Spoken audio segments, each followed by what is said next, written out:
안녕하세요. 경희서당의 강경입니다. 모양이 비슷한 한자를 모아서 보면 참 편합니다. 오늘 27번째 시간이고요. 자, 오늘 배우실 한자 한번 구분해 보실까요? 첫 번째 모양형자를 보시면 비슷한 형벌형이나 본보기형이 있고요. 이 형벌형하고 좀 비슷한 한자 3개간이 있어서 한번 써봤습니다. 천천히 한번 구분을 해보겠습니다. 모양형자를 보시면 앞에 있는 한자는 방패간 2개가 있어서 평평할 견이라고 합니다. 평평한 면, 평평하게 어떤 면을 만들어서 가령 청동기 같은 것들을 많이 쇠를 갈아요. 평평하게 만들면 사람의 얼굴이 보이죠. 반짝반짝. 그래서 그 평평한 거에 비춰서 머리카락, 나의 모습을 보였다 해서 머리카락은 사람의 모습을 뜻하는 붓으로 씁니다. 그래서 모양형자는 평평한 어떤 판에 자기의 모습을 들여다보는 것을 형이라고 해서 우리가 형세, 형태 뭐 이럴 때 쓸 수 있는 말이겠지요. 또는 그 그림을 그려서 모양을 만들면 도형이라고 할 때도 쓸 수도 있겠습니다. 두 번째 형벌형자는 평평하다에다가 칼을 집어넣기 때문에 평평한 어떤 형틀입니다. 원래 형벌형이 아니라 벌을 주는 형틀 형자인데요. 우리 춘향전에 보면 춘향이가 변사또에게 수청을 들지 않아서 목에다가 칼을 차고 있는 모습 상상을 좀 해보시면 그런 목에 찬 형틀 같은 거 생각하시면 좋겠습니다. 또는 주리를 틀 때 앉아있는 그런 또는 형틀이라든지 곤장을 맞을 때 엎드릴 때 썼던 형틀이라든지 거기에다가 칼을 집어넣어서 아주 센 형벌을 만듭니다. 그래서 그런 형틀에 칼을 집어넣는 게 작두지요. 사형을 처하는 형벌의 도구인데요. 그때부터 형벌 형자는 엄연히 말하면 칼을 집어넣기 때문에 사형을 뜻하는 말인데 지금 벌을 주는 걸 때 쓰고요. 이렇게 나쁜 짓을 한 사람들한테 법을 준다는 게 바로 형법이죠. 죽임으로써 벌을 내리면 사형이 되겠고요. 그래서 그때 벌 준다는 형자가 되겠습니다. 세 번째 세길가는 상당히 비슷하게 보이죠. 평평할 견자에서 하나만 빠진 방패간만 넣어서 평평한 거에 칼을 들고 새기는 작업이어서 책을 쓰고 있다입니다. 출간하다, 간행하다 이럴 때 쓰는 한자입니다. 상당히 비슷해서 구분하시라고 한번 넣어놨고요.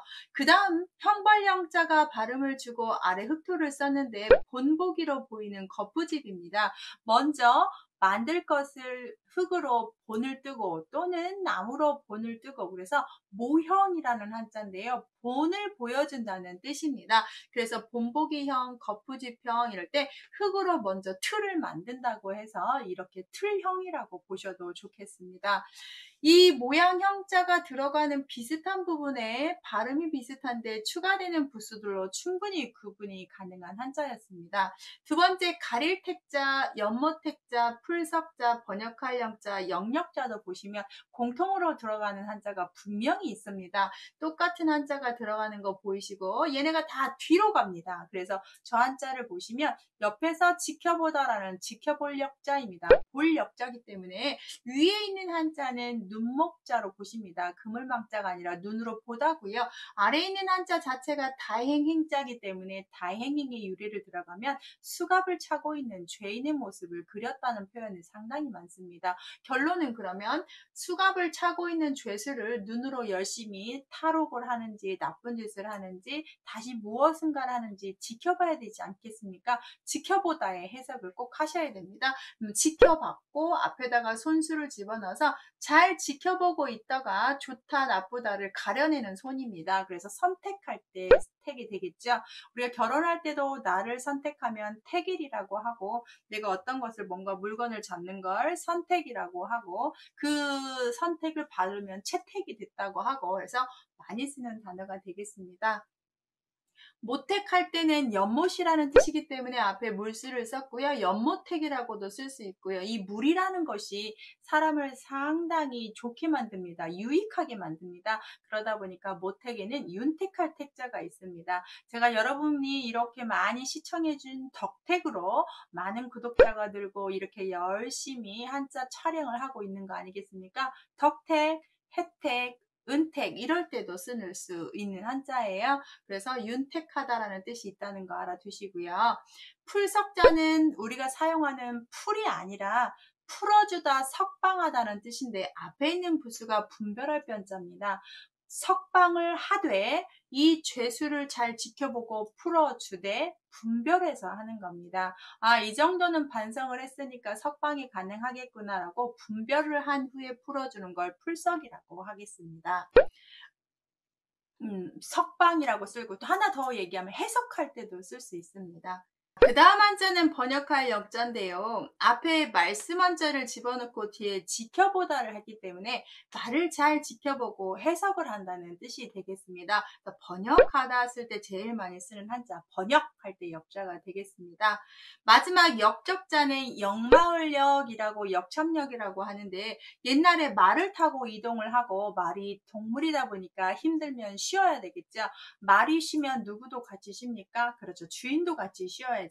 그런 부분을 역이라고 하고 그 거점을 중심으로 해서 기차가 쉬는 곳이 바로 우리가 기차역이 되겠습니다. 그래서 역마을역, 역역자가 되고요. 우리가 역이라는 말, 뭐뭐역 이렇게 쓰면 되겠죠. 역전이라고 한다든지 역참이라고 한다든지 쉬게 되면 역마라고 한다든지. 자, 똑같이 들어가는 한자에서 참 재밌는 한자죠. 지켜볼 역자에 손수냐 물쓰냐 분별해 주는 거냐 말이냐 말마냐 라고 해서 구분하시면 쉽게 하실 수 있습니다. 자, 그 다음 권할 건자 부지런할 금 볼관 기쁠환 권세권을 보시는데요. 이게 한번 제가 비슷한 한자를 한번 했기 때문에 살짝만 다루겠습니다. 보통 이렇게 공통으로 들어가는 자가 있습니다. 이 자를 알면 끝나는데요. 황새관입니다. 노란색 관이라고 해서 황새, 새 모양을 그린 한자에서 관 발음이 권 발음은 환 발음 이렇게 하고 있는 부분인데 이 권할 권하고 부지런할 근자가 상당히 똑같이 생겼습니다. 그래서 오늘은 부지런할 근도 참고하시라고 한번 써봤습니다. 권할 권자에서 황새관이 관 발음이 권이 됐고 힘력이 권하다가 해서 자, 뭔가를 시켰는데 하지 않습니다. 그래서 강력하게 권하는 것을 권할권이라고 합니다. 강력하게 권하는 걸 뭐라고 한다고요? 권할권 이렇게 표현을 했다고 합니다. 그래서 앞부분에다가 황새권에 뒤에 힘력을 집어넣어서 권할권 이렇게 해서 이 권할권에서 우리가 흔히 쓰는 말이 뭐냐면 공부 좀 해라 이걸 한자로 권학이라고 합니다. 그 다음 책 좀 읽었으면 좋겠다 추천해 주는 걸 권장도서라고 하지요. 그럴 때 쓰는 권자가 되고요. 부지런할 근자는 앞에 있는 한자가 노란 진흙끈이라는 근발음입니다. 그래도 똑같이 힘력을 집어넣어서 노란 땅 밭에서 부지런히 일하는 농부를 뜻합니다. 그래서 부지런하다, 근면하다 할 때 쓰는 근자가 되겠습니다. 세 번째 볼관자도 관발은 그대로 새가 보듯이 또 보다의 눈목에 사람을 집어넣어서 보다를 또 강조했습니다. 그래서 멀리 보지 않고 가까이 다가가서 최대한 집중해서 볼 때 쓰는 관자기 때문에 운동 경기 같은 걸 직접 가서 볼 때 관람이라고 할 때 쓰는 관자가 되겠습니다. 관중할 때도 당연히 쓰겠지요. 그래서 약간 보는 것을 더 확대해서 자세히 들여다볼 때 쓰는 거라고 생각하시면 조금 더 쉽게 외우실 수 있습니다. 기쁠 환자는 뒤에 하품음자를 집어넣어서 하품음이라는 한자는 진짜 하품도 되지만 하품할 때 입이 커지기 때문에 말을 잘하는 입, 커지는 입, 활용을 하고 있는 입으로 생각하시면 되겠습니다. 그래서 기쁠 한자 보시면 뒷부분에 기뻐서 웃는 입으로 보시면 좋겠고 앞에 있는 황색 한자는 발음 역할을 하는 걸로 보시면 좋겠죠. 그래서 환영합니다, 환대하다 이렇게 기쁘다라는 표현으로 쓰시면 되겠습니다. 권세권자를 보시면 앞에 나무목이 썼는데요. 이 권세권은 성씨, 권씨들이 쓰고도 있지만 원래 뜻은 저울추 권자입니다. 저울추라는 것 자체가 저울질할 때 쓰는 추인데요. 이 저울대입니다. 저울대 나무에다가 저울추 모양이 황새 모양처럼 귀중한 것을 달았다고 합니다. 그래서 이 쇳덩이를 달아서 저울질을 하는데 사람들이 그 저울질의 눈금을 상당히 신뢰했다고 합니다. 신뢰했다는 말에서 권력을 얻었다는 말에서 권세라는 뜻이 되었다고 합니다. 권력이라는 것 한번 잡으면 영원하지 않습니다. 우리가 역사를 보면 그 영원히 지키려고 하는 행위들이 다 독재였던 것 아시죠? 그래서 우리가 권불10년이라고 하죠. 그럴 때도 쓰는 권자가 되겠습니다. 사람이 꼭 가지고 있는 권리라고 한다든지 인권이라고 한다든지도 이 권자를 씁니다. 상당히 많이 쓰는 한자가 되겠습니다. 항세관이 들어가면 관과 환 발음하는 것 익히 보셨고 복습이라고 생각하셔도 좋겠습니다. 처음 보시는 분들은 한번 유심히 잘 보시면 구분이 충분히 가능합니다. 모양이 비슷한 한자는 모아서 보면 참 편합니다. 유익하게 반복해서 보시고 맨 뒷부분에 제가 정리해 놓을 테니 꼭 한번 눈으로 익혀보시기 바랍니다. 구독 설정하시고요. 구독 누르시면 이런 영상 받아보실 수 있습니다. 시청해 주셔서 감사합니다.